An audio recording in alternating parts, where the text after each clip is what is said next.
Pa torej danes ste predstavili rezultate merjenja tal in voda. Kakšni so tisti zdaj prvi izsledki prvega monitoringa? Kje so tla onesnažena, za koliko in s čim? Dober dan. Tla so onesnažena na pehotnih streliščih, predvsem in sicer na vadišču Poček in na vadišču Bač, predvsem pa so onesnažena z svincem in pa bakrom, ker so prekoračene kritične emisijske vrednosti. Za koliko mogoče, če ste malo bolj konkretni? Mislim, da je do 4-krat so kritične emisijske vrednosti svinca na pehotnem strelišču na Poček prekoračene. Kaj pa, kar se voda tiče?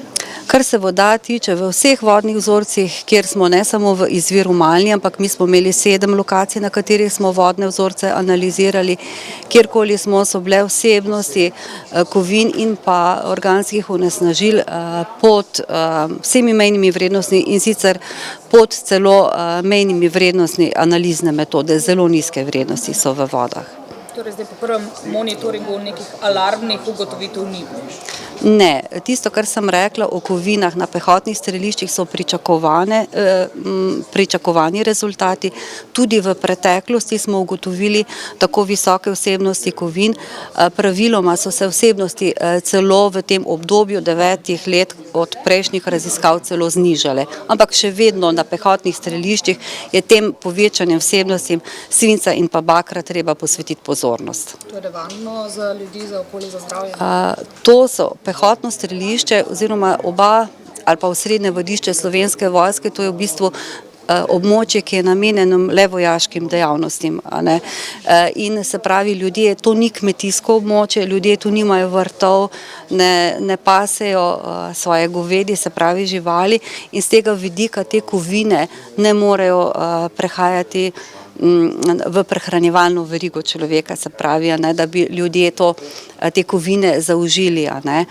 Skratka, to je sorazmerno zaprto območje namenjeno vojaški dejavnosti. Ste pa rekli, da vas najbolj skrbi, da bi tu potem pronicalo? Ja, to nas pa vse skrbi in zato je v tem obratovalnem monitoringu na Počku monitoringu vod posvečena največja pozornost in se več meritve se vsako leto izvajajo in to, kar smo danes slišali, so bili vmesni rezultati, na koncu po tem 4-letnem obdobju bomo pa neke zaključke lahko sprejeli. Kaj pa so pokazali zdaj ti rezultati? Te rezultati, kot sem že rekla, so pokazali, da v vodah so vsa onesnažila večinoma pod mejo zaznavnosti analizne metode. Mi smo še eno primerjavo naredili z uredbo za pitno vodo in za površinsko vodo in tudi tu smo ugotovili, da so pod vsemi mejnimi vrednosti, skratka zelo nizke vrednosti so.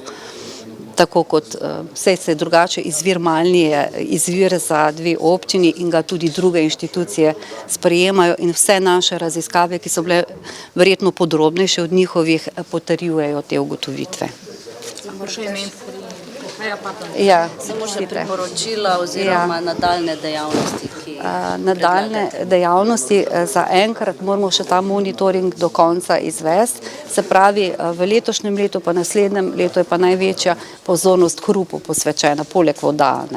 Skratka, zdaj, ko smo že ene meritve naredili v juniju tega leta in sicer smo v okoliških na 5 naseljih v okolici osrednjega vadišča, smo 24 ur merili hrup, se pravi, to vrsto hrupa bomo izmerili, bomo pa izmerili še ta impulzivni visokoenergetski hrup ob orožjih. Skratka, bomo eno tak kompleksen posnetek obremenjenosti okoliških naselij z hrupom naredili tudi.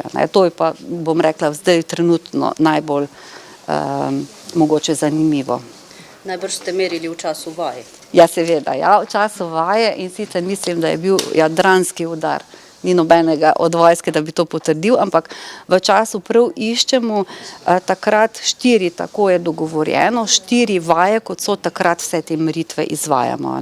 Skratka, imamo vse podatke, katera letala preletavajo, skratka, da čim bolj kompleksno zajamemo to obremenitev s hrupom.